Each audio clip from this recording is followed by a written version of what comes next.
Oke, pagi-pagi semangat pagi semua. Salam trading tenang senang kembali dengan Nofri Simanjuntak dalam video kedua hari ini mengenai analisa mingguan di mana sebelumnya saya sudah upload GJ atau GBP JPY. Kali ini kita akan membahas GBP CAD.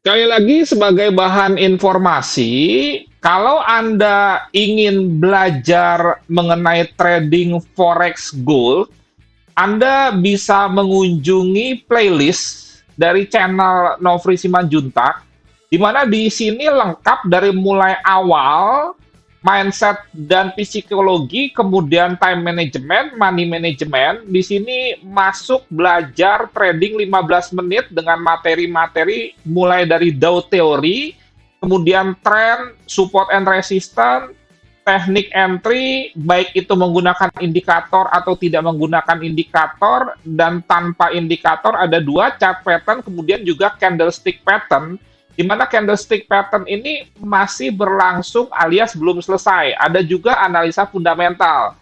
Jadi silakan tonton secara berurutan dan jangan di-skip-skip supaya mendapatkan pemahaman yang utuh. Oke, sekarang kita masuk ke fundamental, khususnya mengenai Canadian dollar ya, karena kalau kita bicara sebelumnya, kita bandingkan antara fundamental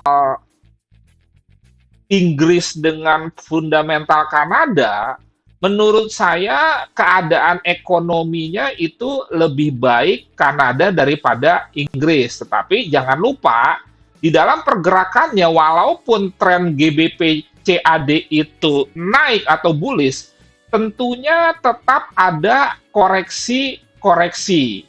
Nah, misalkan sebagai contoh minggu ini, kalau Anda perhatikan di luar mengenai fundamental, itu ada, saya lihat, penggolongan menjadi 3 terhadap pergerakan mata uang, di mana golongan pertama itu yang disebut dengan mata uang komoditi, itu contohnya adalah ya Canadian dollar ini.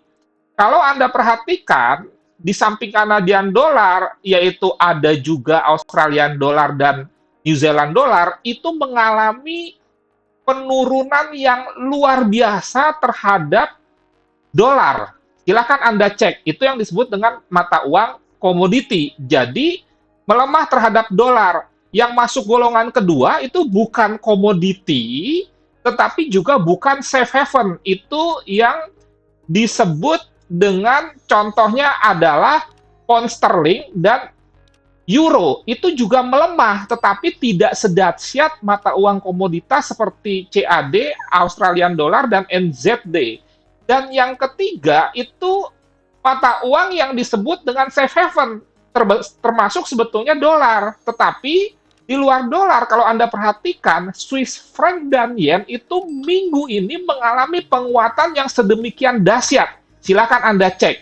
Dan kembali mengenai news yang merupakan bagian terkecil dari fundamental, minggu ini ada seperti Amerika bersamaan, data-data Kanada yang dirilis dalam bentuk NFP dan tingkat pengangguran di hari Jumat ini. Jadi kesimpulannya sekali lagi, berkaitan dengan fundamental antara Inggris dan Kanada, tetap saya melihat lebih baik fundamental Inggris daripada fundamental negara Kanada. Dan kita lihat kalau kita bicara pergerakan, ingat tadi yang saya katakan, penggolongan 3 mata uang, yaitu pertama komoditas, yaitu Kanada dolar, kemudian Australian dollar dan New Zealand. Yang kedua non komoditi tetapi juga non safe haven, yaitu pound sterling dan euro, dan safe haven yang menguat terhadap dolar, yaitu yen serta Swiss franc. Sekarang kita langsung saja tajam masuk analisa teknikalnya di TradingView.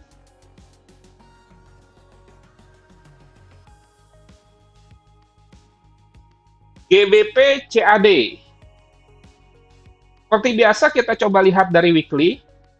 Nah ini ya, GBP CAD ini mengalami kenaikan dan ini dia membentuk yang disebut dengan bullish pin bar ya.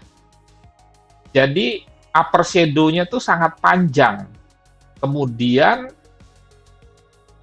close-nya itu mendekati open-nya dan dia di atas 50% dari candle terendah dan tertinggi ini.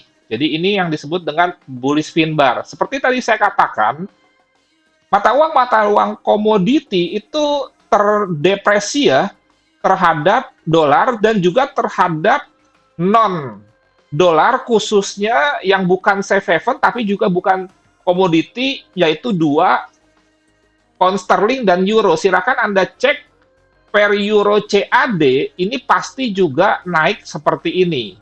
Dan kalau kita lihat sekali lagi di weekly, sebetulnya kecenderungannya masih turun atau paling tidak sideways lah. Kira-kira seperti ini. Ini sempat terjadi penurunan, dia breakout ke bawah dari symmetrical triangle-nya, tetapi ini kemudian terkena yang disebut dengan bisa triple bottom, bisa four bottom, dan dia ada reaksi serta bounce di sini. Sebetulnya dia sudah membentuk bullish inside bar setelah dia breakout ini dan dipertegas dengan ini.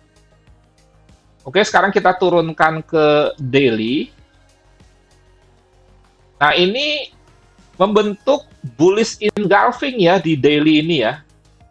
Jadi ini bisa kita edit sebetulnya. Ini. Bullish engulfing. Kenapa? Karena candle yang ini nih menelan penuh candle yang ini. Ini bullish engulfing.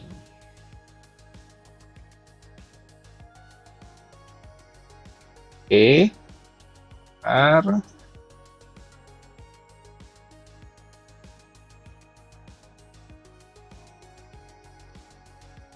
Candle ini menelan penuh candle ini ya. Tetapi di satu sisi, di sini juga ada sebetulnya area supply hasil dari ranging ini. Kemudian juga di sini ada bearish engulfing. Kalau Anda perhatikan, candle yang ini menelan penuh candle yang ini. Jadi ini sebetulnya area sell untuk time frame daily. Nah, bagaimana di H4-nya? Sebelum kita masuk plan untuk di H4, perlu saya tambahkan informasi sedikit mengenai coaching. Jangan lupa buat Anda yang berminat ikut coaching, itu start tanggal 6 Desember ya, sampai 20 Desember, itu tidak tiap hari, tetapi 9 sesi dari mulai jam 7 sampai 9 malam dengan menggunakan aplikasi Zoom. Kemudian, kira-kira materinya apa saja, dimulai dari pondasi. Ini silakan Anda baca, teknikal, fundamental, dan sentimental. Jadi lengkap ya. Ini buat Anda yang memang benar-benar ingin belajar serius. Ingat ya, bahwa trading forex gold ini berbahaya jikanya itu tolong digarisbawahi dan kapital, Anda tidak belajar. Itu yang pertama. Kedua, tidak belajar dengan lengkap alias sepotong-sepotong sehingga berpotensi gagal paham. Saran saya, Anda mesti memahami keempat ini dengan berimbang, tetapi tentunya dalam teori pembelajaran kita mulai dulu dari yang lebih sederhana. Kalau kita bicara teknikal, fundamental, sentimental, tentu yang lebih sederhana adalah teknikal.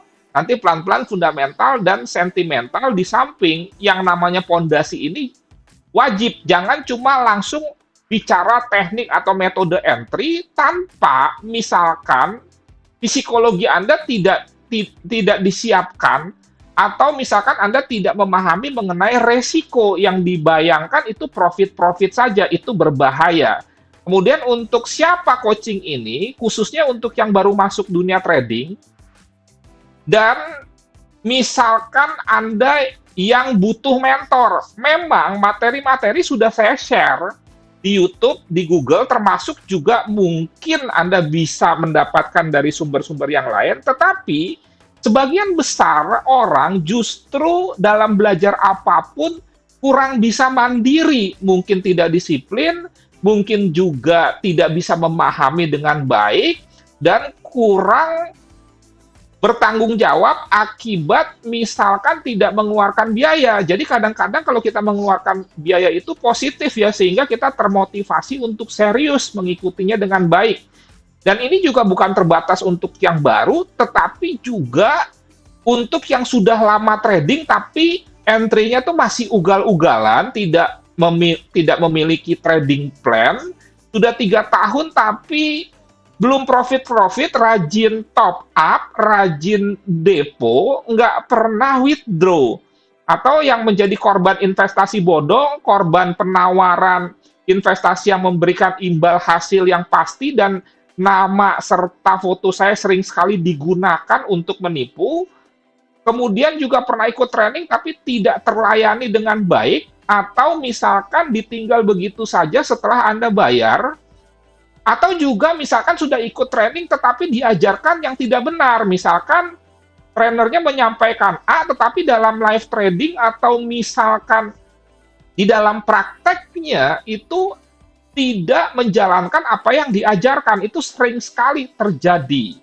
Dan terakhir, Anda akan mendapatkan fasilitas misalkan didukung seumur hidup, signal, gratis, premium, analisa teknikal fundamental, bebas ikut kelas atau riset, kemudian bisa dicicil melalui Tokopedia, trading bareng, video lengkap, grup sharing, karena untuk maju Anda harus tergabung dalam sebuah grup komunitas dalam bidang apapun. Oke, sekarang kita bikin langsung trading plan-nya untuk H4. Minggu lalu, ada yang lapor ke saya mendapatkan profit yang lumayan setelah dia melakukan sell limit di sini. Sementara saya sendiri itu memberikan sell limit memang agak afgan, terlalu di atas sehingga order saya tidak kejemput.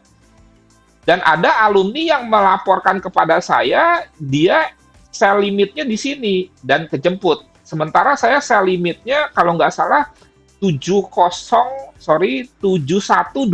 jadi nggak dapat harga. Nah, jadi secara prinsip sebetulnya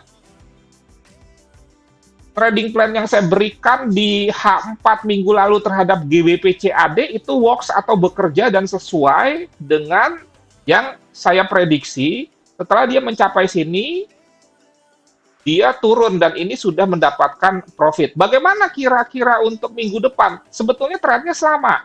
Selama ini belum berhasil di breakout, Anda masih bisa melakukan sell, karena sebetulnya di daily ini trennya masih turun. Kalau Anda perhatikan, trennya masih turun ya. 1, 2, ya. Kemudian juga closing candle di bawah semua EMA dan EMA 10 paling bawah. Kita lanjut lagi ke H4, sebetulnya ini juga belum terkonfirmasi naik, walaupun dia membentuk high yang baru, tetapi belum breakout ini. Jadi ini masih terhitung closing-nya belum berhasil membreakout double top atau 2 top ini, sehingga potensi penurunannya masih ada, dan kalau kita buat forecast map-nya kira-kira seperti ini. Oke, target penurunannya paling tidak ke sini. Ingat ya, sekali lagi, tolong disikapi atau dimaknai dengan bijak. Kalau misalkan tidak terjadi breakout di mana closing candle di atas ini, kalau misalkan tidak breakout atau closing candle-nya tidak di atas ini, Anda bisa sell, tetapi jika di breakout ke atas, Anda jangan sell. Kemudian stop loss-nya sekitar 40-50 pip di atas tertinggi ini tertingginya berapa nih Anda lihat? OHLC-nya high-nya itu sekitar 1.7098. Ini area sell-nya. Saya 7125 nggak kejemput dan saya suruh hapus ordernya. Jadi ini dipantau ya. Nah, kalau misalkan dia breakout ke atas, maka Anda bisa switching buy setelah ada closing di atas ini, terus tunggu dia koreksi turun, baru Anda buy di area ini. Ingat, area sell yang di breakout ke atas akan menjadi area buy yang baru. Oleh karena itu, support and resistance atau area buy sell yang sudah di breakout jangan dicuekin, tetap diperhatikan dan jangan dihapus. Oke, sekian, terima kasih, semoga bermanfaat dan menjadi berkat. Jumpa lagi nanti di video ketiga, yaitu GBP AUD. Salam trading tenang senang, Nofri Simanjuntak.